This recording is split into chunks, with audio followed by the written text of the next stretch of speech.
আসসালামু আলাইকুম। আমি অ্যাকাউন্টিং টিউটর জিন্নাত স্যার। আজ আপনাদের সাথে হিসাব বিজ্ঞান প্রথম পত্রের এইচএসসি 2024 সালের একটা গুরুত্বপূর্ণ প্রশ্ন নিয়ে। এই প্রশ্নটা হচ্ছে জাবেদা এবং নগদান বই সম্পর্কিত। তো আমরা এই কোশ্চেনটা এখন সলভ করব। প্রশ্নটা ছিল এরকম: জানুয়ারি 1 নগদ 50,000 টাকা এবং 40,000 টাকা ব্যাংক জমা নিয়ে ব্যবসা শুরু করলেন। জানুয়ারি 2 তারিখে নগদে পণ্য ক্রয় 40,000 টাকা। জানুয়ারি 5 নগদে পণ্য বিক্রয় 1,20,000 টাকা। জানুয়ারি 8 রাশিয়ার কাছ থেকে পণ্য ক্রয় 1,50,000 টাকা। জানুয়ারি 12 জনাব ফিরোজের পাওনা 30,000 টাকা 10% বার্তায় পাওয়া গেল। জানুয়ারি 15 রাহার নিকট পণ্য বিক্রয় 30,000 টাকা। জানুয়ারি 20 রাহার নিকট পাওনা পূর্ণ নিষ্পত্তিতে 29,000 টাকা পাওয়া গেল। জানুয়ারি 25 ব্যাংক থেকে উত্তোলন 30,000 টাকা। জানুয়ারি 28 ব্যাংকে জমা দেওয়া হলো 20,000 টাকা। তো এই ছিল লেনদেনগুলো। আমাদের কাজ হচ্ছে এই লেনদেনগুলো থেকে কতগুলো প্রশ্ন আসছিল এই প্রশ্নগুলো সলভ করা। তো এটা পুরো একটা সৃজনশীল ছিল। এই সৃজনশীলটা 2024 সালের প্রশ্নে আসছিল এইচএসসি হিসাব বিজ্ঞান প্রথম পত্রে।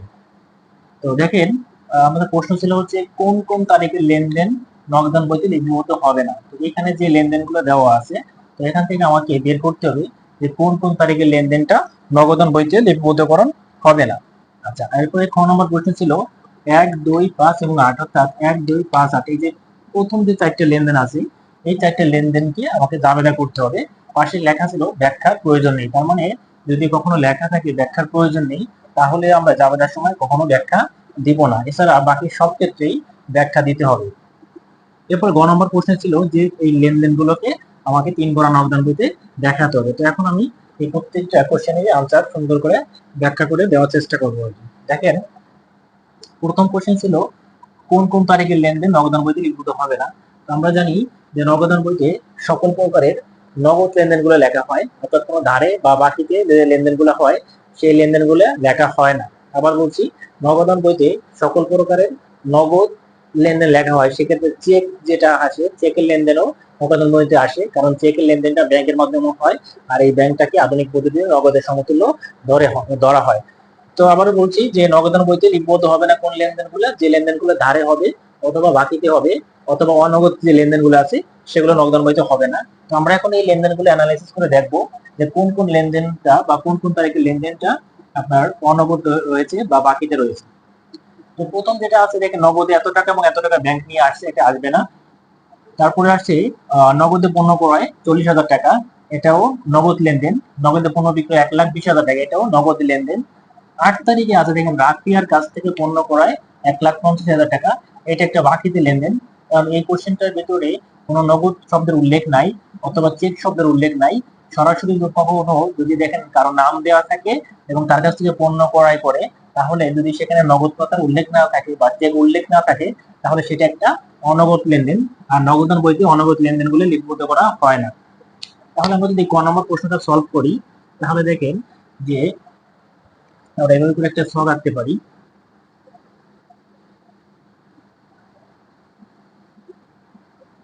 তারিখ দিতে পারি, এখানে টাকার অ্যামাউন্ট রাখতে পারি। তারিখ, বিবরণ, টাকা। তাহলে আমরা পাইলাম হচ্ছে জানুয়ারি 8 তারিখে রাফিয়ার নিকট থেকে পণ্য করে 1,50,000 টাকা। তাহলে আমরা লিখবো রাফিয়ার নিকট হতে পণ্য ক্রয় 1,50,000 টাকা।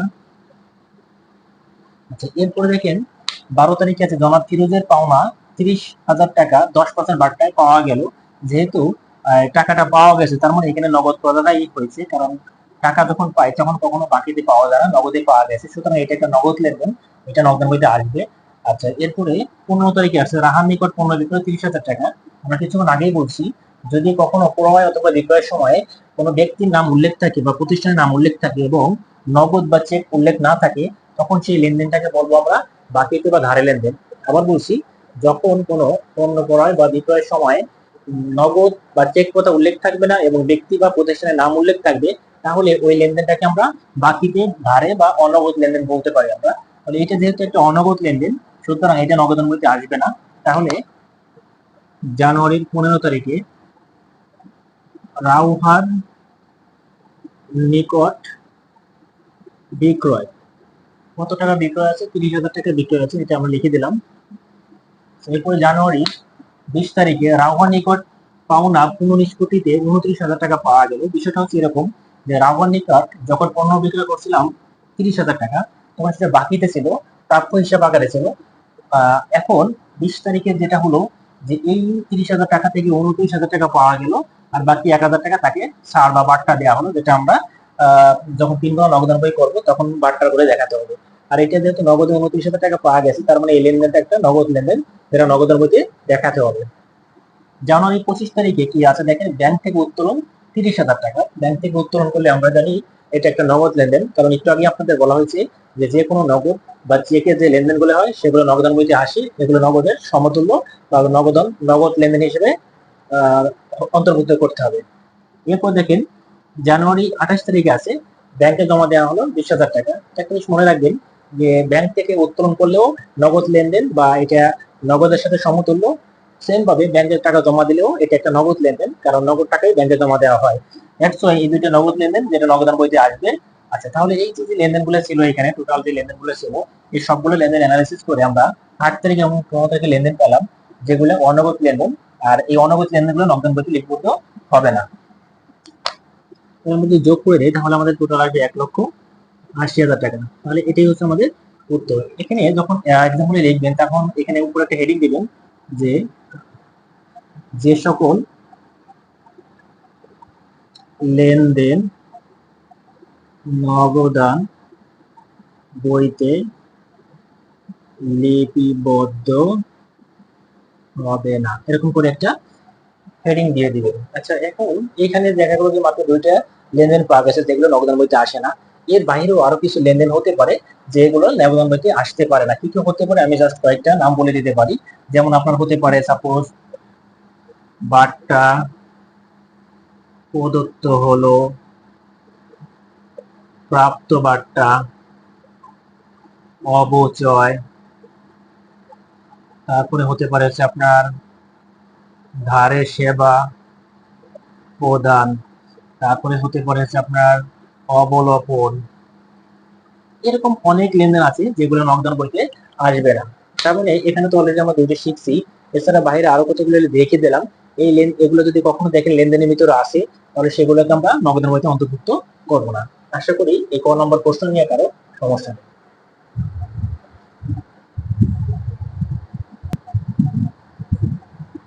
তো দেখেন এরপরে আমাদের যেটা চাইছে যে 1, 2, 5 এবং 8 তারিখের লেনদেন জাবেদাভুক্ত করুন।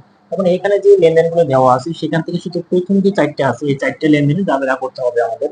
তাহলে আমরা যদি খ নম্বর কোশ্চেন আনসারটা করতে চাই, তাহলে যেটা করতে হবে একটা জাবেদার ছক আঁকবে। আমি এখানে আর ছক আঁকতেছি না, আমি নর্মালি যে লেনদেনগুলো জাবেদা সেটা দেখা দিচ্ছি।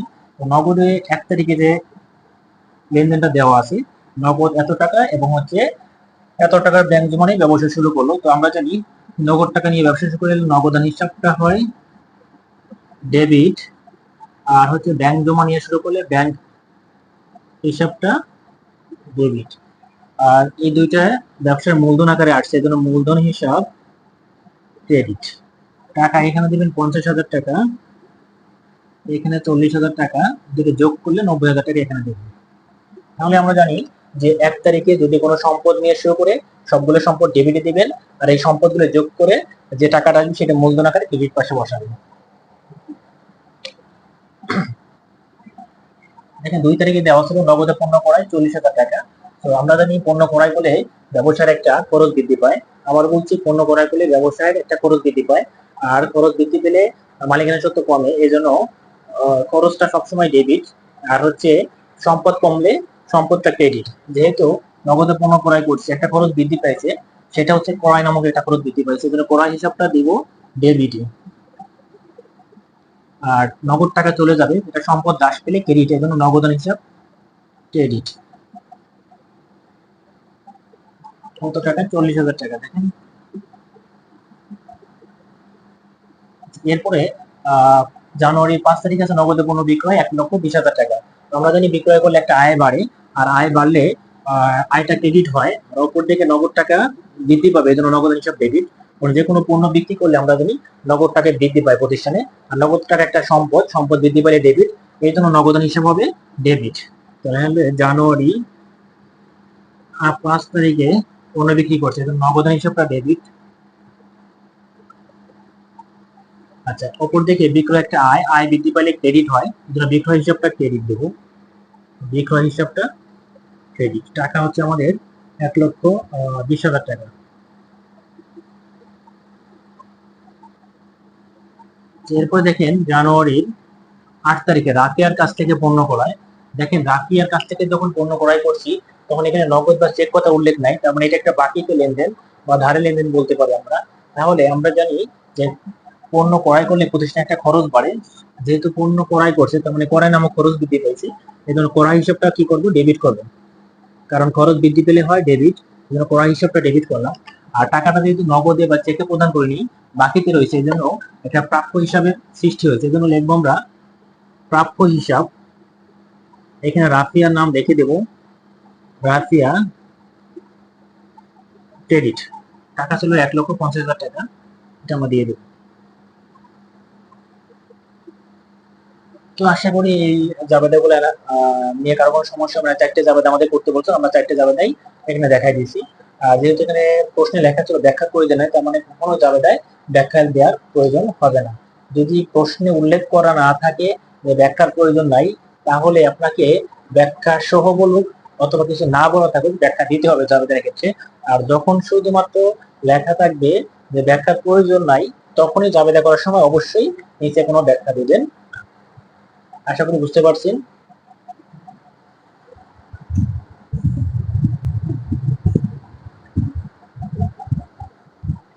তো এবার আমরা 3 নম্বর যে প্রশ্নটা আছে, অর্থাৎ গ নম্বর যে প্রশ্ন, গ নম্বর প্রশ্নটা আনসারটা করা ট্রাই করবো। গ নম্বর প্রশ্ন ছিল আমাদের যে যে লেনদেনগুলো দেওয়া আছে এই লেনদেনগুলোর দ্বারা একটা 3 গণা নগদান বই প্রস্তুত করবো। তো আমরা 3 গণা নগদান বই একটা শখ এখানে অলরেডি ড্রয়িং করছি। তো এই 3 গণা নগদান বই শখে আমরা যেটা করবো যে লেনদেনগুলো ঠিকঠাক মতো বসাবো।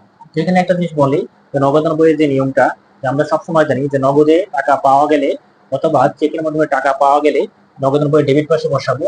আর যদি কোনো কারণে নগদে বা চেকের মাধ্যমে টাকা পরিশোধ করা হয় তাহলে সেটা ক্রেডিট পাশে বসাবো। আবার বলছি, কোনো লেনদেন দ্বারা যদি প্রতিষ্ঠানে নগদ টাকা বৃদ্ধি পায় সে অথবা চেকের মাধ্যমে টাকা বৃদ্ধি পায় তাহলে আমরা ডেবিট পাশে বসাবো।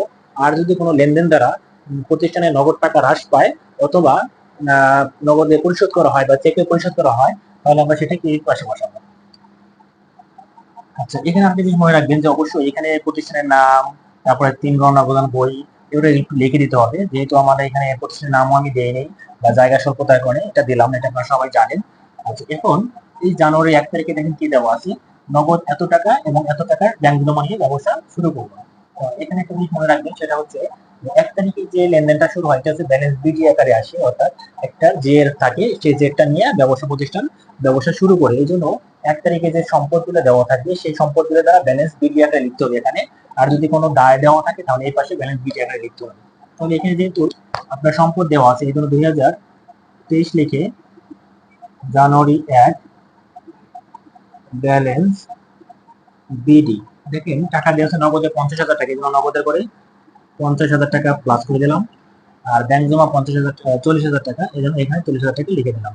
শেষ। আচ্ছা, এরপরে দেখেন 2 তারিখে আছে নগদে পণ্য ক্রয়। আমরা একটু আগেই বলছি যদি কোনো খরচ অথবা টাকা পরিশোধ করা হয় তাহলে সেটা ক্রেডিট পাশে হবে। অর্থাৎ সকল প্রকারের খরচগুলো অথবা টাকা পরিশোধ বা চেকের মাধ্যমে পরিশোধ বা নগদে পরিশোধ সব ক্রেডিট পাশে বসাবো। আর নগদে পেলে অথবা চেকের মাধ্যমে পাইলে অথবা আপনার কোনো আয় হলে আমরা ডেবিট পাশে বসাবো। যেহেতু পণ্য ক্রয় একটা খরচ এই জন্য আমরা ক্রেডিট পাশে বসাবো। তো দেখেন 2023 জানুয়ারি 2 তারিখে নগদে পণ্য ক্রয়, এখানে লিখবো ক্রয় হিসাব। ক্রয় হিসাব, ক্রয় হিসাব কয় টাকায়? 40,000 টাকা। যেহেতু নগদে এসেছে নগদে এখানে 40,000 টাকা লিখে দেবো। আচ্ছা, 5 তারিখে নগদে পণ্য বিক্রয় করছে 1,20,000 টাকা। বিক্রয় করলে একটা আয় হয় আর আমরা জানি আয়টা ডেবিট পাশে বসাতে হবে। এই জন্য জানুয়ারি 5 তারিখে বিক্রয় হিসাব লিখবো। লেখার পরে 1,20,000 টাকা এখানে লিখে দিতে হবে। নগদে যেহেতু বিক্রয় করছি নগদে 1,20,000 টাকা লিখে দিতে হবে। রাফিয়ার কাছ থেকে পণ্য ক্রয় 1,50,000 টাকা, এটা আমরা নগদান বইতে লিপিবদ্ধ করবো না, এটা আমরা ক নম্বর কোশ্চেনে অলরেডি শিখে ফেলেছি। তো যখন বাকিতে পণ্য ক্রয় বা বাকিতে বা ধারে কোনো লেনদেন হয় সেটা নগদান বইতে আসবে না। 12 তারিখে আছে জনাব ফিরোজের কাছে পাওনা 30,000 টাকা, 10% বাড়টা পাওয়া গেল। যেহেতু টাকা পাইছি তাহলে ডেবিট পাশে বসাতে হবে। তাহলে আমরা বলতে পারি যে ফিরোজ হিসাব, ফিরোজ হিসাব, তার কাছ থেকে টাকা পাইছি আমরা 30,000 টাকা, 10% বাট্টায় পাইছি। তার মানে 10% বাট্টায় যদি আমরা পাই, এখানে বাট্টা গেছে হচ্ছে 30,000 উপর 10% করে 300 টাকা, 3,000 টাকা, তাহলে বাকি 27,000 টাকা পাওয়া গেছে, যেহেতু নগদে পাওয়া গেছে এখানে 27,000 টাকা নগদে দেখাইতে হবে, আর 3,000 টাকা বাট্টা করে দেখাতে হবে। আবার বলছি, ফিরোজের কাছে পাওনা ছিল 30,000 টাকা, বাট পাওয়া গেছে 10% বাট্টায়। তার মানে 30,000 টাকার উপরে 10% হলে 3,000 টাকা বাট্টা আসবে। এই 3,000 টাকা তাকে আমি বাট্টা প্রতিত্ব করলাম, আর 27,000 টাকা নগদে পাইছি, এগুলো নগদে করে 27,000 টাকা দেখানো হয়েছে। 15 তারিখে রাহুয়ার নিকট পণ্য বিক্রয় এত টাকা। তার মানে এটা একটা বাকিতে বা অনগদ লেনদেন, এই জন্য এটাও নগদের মধ্যে আসবে না। জানুয়ারি 20 তারিখে বলছে এই যে রাহুয়ার নিকট পণ্য বিক্রি করা হয়েছিল 30,000 টাকায়, সেই টাকাটা কোন নিষ্পত্তিতে 29,000 টাকা পাওয়া যায়। আচ্ছা, তার মানে নগদ টাকা পাইছি, এই জন্য ডেবিট পাশে বসাবো। জানুয়ারি 20 কার কাছ থেকে পাইছি? রাহুয়ার নিকট থেকে। রাহুয়ার হিসাব। আচ্ছা, রাহুয়ার হিসাব কি করবো? ডেবিট পাশে বসালাম। আচ্ছা, এখন আমি টাকা পাইছি 29,000 টাকা, কিন্তু অ্যাকচুয়ালি আমি পাইতাম কয় টাকা দেখি না, বলছি রাহুয়ার নিকট পাওনা। রাহুয়ার নিকট পাওনা ছিল আমার 15 তারিখে লেনদেন দ্বারা 30,000 টাকা, কিন্তু আমি পাইছি 29,000 টাকা, তাহলে বাকি 1,000 টাকা আমি তাকে বাট্টা দিয়েছি, এই জন্য বাট্টা করে এখানে 1,000 টাকা বসাবেন, আর 29,000 টাকা নগদে পাইছেন, নগদে করে বসাবেন।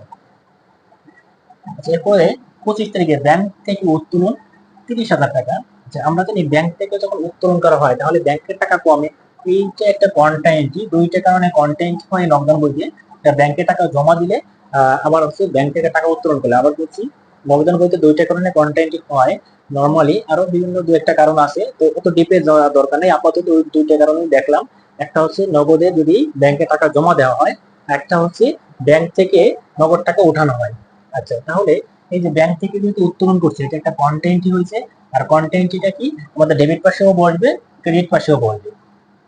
তো এখন দেখেন, এই যে ব্যাংক থেকে উত্তোলন করছে 30,000 টাকা, সবসময় মনে রাখবেন উত্তোলনটা করছে কোথা থেকে? ব্যাংক থেকে, তার মানে ব্যাংকের টাকা কমছে, যেহেতু ব্যাংকের টাকা কমছে তার মানে ব্যাংক থেকে আমাকে কি করতে হবে? টাকাটা কমাই দিতে হবে। এখানে দেখেন লিখলাম 25 তারিখ, এখানেও লিখলাম 25 তারিখ। তো ব্যাংক থেকে টাকা কমছে, আর টাকাটা যখন উত্তোলন করছে নগদে বাড়ছে, নগদে বাড়ছে দেখে দেখেন নগদের করে আমি 30,000 টাকা বাড়াই দিলাম। এই যে 25 তারিখে ব্যাংক থেকে উত্তোলন করছে 30,000 টাকা, উত্তোলন করে নগদ টাকা বৃদ্ধি পায়, এজন্য নগদ টাকা বৃদ্ধি করছি 30,000 টাকা। আর ব্যাংক থেকে কমবে দেখে এই যে দেখেন এইখান থেকে 30,000 টাকা কমাই দিছি। এখন এখানে একটা জিনিস মনে রাখবেন, যদি নগদের ঘরে আমরা টাকা বসাই এখানে হিসাবটা হবে ব্যাংক হিসাব, আর যদি ব্যাংকের ঘরে টাকা বসাই হিসাবটা হবে নগদান হিসাব। তাহলে যেহেতু নগদের ঘরে টাকা বসাইছি এখানে হিসাবটা লিখবো হচ্ছে ব্যাংক হিসাব, আর এখানে সি লিখে দিলে হবে, কোনটার জন্য সি লিখবো আমরা। আর এখানে আমাদের টাকা পড়ছে ব্যাংক হিসাবে, সুতরাং আমরা লিখবো এখানে নগদান হিসাব, এখানে সি লিখলে হয়ে যাবে। আচ্ছা, এরপরে আরেকটা কন্টেন্টই আছে, এটাও যদি বোঝেন ভালো করে একটু খেয়াল করলে আশা করি কন্টেন্টটি কোন পাশে কোন হিসাব আসবে এটা নিয়ে আর সমস্যা হবে না। আগে থেকে হিসাব বসাবেন, আগে টাকা বসাবেন, এরপরে হিসাব বসাবেন, তাহলে ইজি হবে। দেখেন ব্যাংকে যখন টাকা জমা দেওয়া হয়েছে 20,000 টাকা, একটা জিনিস মনে রাখবেন, ব্যাংকে টাকা জমা দিচ্ছে মানে প্রতিষ্ঠান থেকে টাকা নিয়ে জমা দেওয়া হয়েছে, তার মানে প্রতিষ্ঠানে টাকা কমছে, যেহেতু প্রতিষ্ঠান থেকে 20,000 টাকা কমে গেছে, সুতরাং এই যে নগদ টাকা কমছে কিন্তু 20,000 টাকা ফুল নগদ চলে গেছে প্রতিষ্ঠান থেকে। তাহলে আমরা যদি প্রতিষ্ঠান থেকে টাকা কমে গেলে এই পাশে, আর টাকা আসলে এই পাশে, যেহেতু নগদ 20,000 টাকা চলে গেছে মানে ব্যাংকে জমা দিচ্ছি, প্রতিষ্ঠান থেকে নগদ চলে গেছে, এই জন্য দেখেন নগদের ঘরে আমি 20,000 টাকা লিখে দিলাম। এটা কয় তারিখ? 28 তারিখে। আর আমরা যদি নগদ করে টাকা বসালে এখানে হচ্ছে ব্যাংক হিসাব, এখানে কন্টেন্টই দিলাম, যেহেতু এটা একটা কন্টেন্টই এই পাশেও আসবে। টাকাটা জমা দিচ্ছে কোথায়? ব্যাংকে, ব্যাংকে টাকা জমা দিলে ব্যাংকে টাকা বৃদ্ধি পাইছে, এই জন্য ব্যাংকে আমরা 20,000 টাকা বৃদ্ধি করে দিলাম। আর আমরা যদি ব্যাংকে টাকা বসলে কন্টেন্টের সময় এখানে হয় নগদান হিসাব, তারিখটা ছিল হচ্ছে আমাদের 28 তারিখ, এখানে সি দিব। তো এই ছিল টোটাল লেনদেন গুলা। এখন আমরা যেটা করব যে ব্যালেন্সটা নির্ণয় করব, যে পাশে টাকা বেশি আছে সেটা উল্টা পাশে নিয়ে আমরা ব্যালেন্স নির্ণয় করব। তো বাট্টার টাকার জন্য কি করা লাগে না, কোনো ব্যালেন্সের নির্ণয় করার প্রয়োজন হয় না বাট্টার টাকার জন্য, শুধুমাত্র যোগফলটা নামায় রেখে দিলে বাট্টার টাকা কাজ শেষ। এখন থেকে নগদের করে আমরা যদি যোগ করি, আমরা 1,20,000 আর হচ্ছে 1,70,000 আর হচ্ছে এখানে 27,000, 29,000 সবগুলো আমরা যোগ করলে একটা ফিগার পাবো আমরা। তো দেখেন, এখন যদি আমরা এগুলো যোগ করি, সবার আগে আমরা নগদের পাশে এগুলো সব টাকাগুলো যোগ করলে আমাদের আগে 2,56,000 টাকা আছে। এখন এই 2,56,000 টাকা আমরা এই পাশে নিয়ে আসবো। একটা জিনিস মাথায় রাখবেন যে এই যখন আমরা কাজ করবো তখন নগদেরটা দুই পাশে দেখবো, নগদের এই পাশে আর এই পাশে দেখবো যে কোন পাশে বেশি টাকা। যদি এই পাশে বেশি হয় তাহলে এই পাশে যোগফলটা নামাবো, যদি এই পাশে বেশি হয় তাহলে এই পাশে যোগফলটা নামাবো। তো আমরা যখন যোগ করলাম তখন দেখলাম এই পাশে টাকার পরিমাণ বেশি, এই জন্য আমরা 2,56,000 টাকা এই পাশে নামাইছি, এই টাকাটাকে এখানে নিয়ে আসছি। আনার পরে এই যে এই দুইটা টাকা যদি আমরা মাইনাস করি তাহলে যে টাকাটা থাকবে 1,96,000 টাকা আছে। এরপরে আবার সেম ভাবে ব্যাংকের এই পাশ এবং এই পাশের টাকার যোগফলটা নামাবো। তো দেখা গেল যে এই পাশে টাকার পরিমাণ যদি বেশি আসে তাহলে এই পাশে আগে নামাবো, আর যদি এই পাশে টাকার যোগফল বেশি আসে তাহলে এই পাশে আগে নামাবো। তো আমরা যখন করলাম, করার পরে দেখা গেল যে এই পাশের টাকার যোগফল গুলো বেশি আসছে 60,000 টাকা। এই 60,000 টাকা এই পাশে নিয়ে আসছি, 30,000 টাকা মাইনাস করলে থাকবে কত? 30,000 টাকা। তাহলে এই যে যে জেডটা আছে এটাকে আমরা বলতে পারি ব্যালেন্স। আর এই ব্যালেন্সটা সবসময় যে মাসের অঙ্কটা করবো আমরা ওই মাসের শেষ তারিখে হবে। যেহেতু জানুয়ারি মাসে 31 তারিখে, এখানে লিখবো 31, তারপর লিখবো হচ্ছে ব্যালেন্স বিডি, সরি সিডি।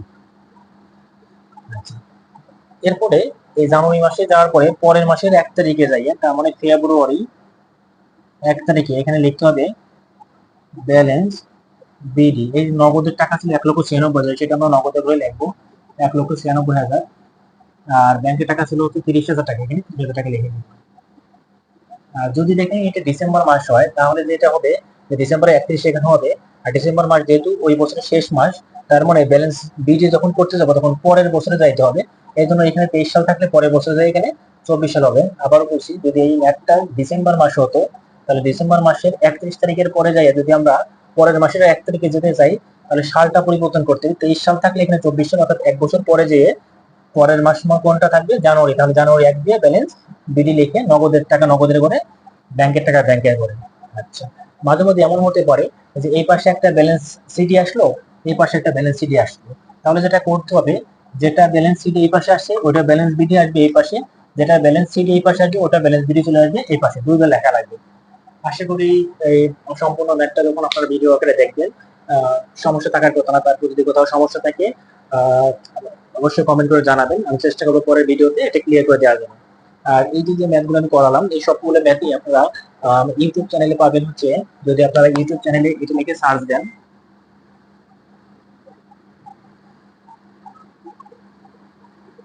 জিন্নাত স্যার এটা লিখে সার্চ দিয়ে পেতে পারেন। এটা হচ্ছে ইউটিউব, অথবা অ্যাকাউন্টিং টিউটর জিন্নাত স্যার এটা লিখে সার্চ দিলে আপনারা ইউটিউবে পাবেন। আর ফেসবুকে আমাদের যে পেজটা আছে সেটা হচ্ছে অ্যাকাউন্টিং টিউটর এইচএসসি। দেখেন উপরে যেটা আছে, হয় এই নামে সার্চ দিবেন অথবা এই নামে যদি সার্চ দেয় পুরোটা লিখে সার্চ দিলেই হবে।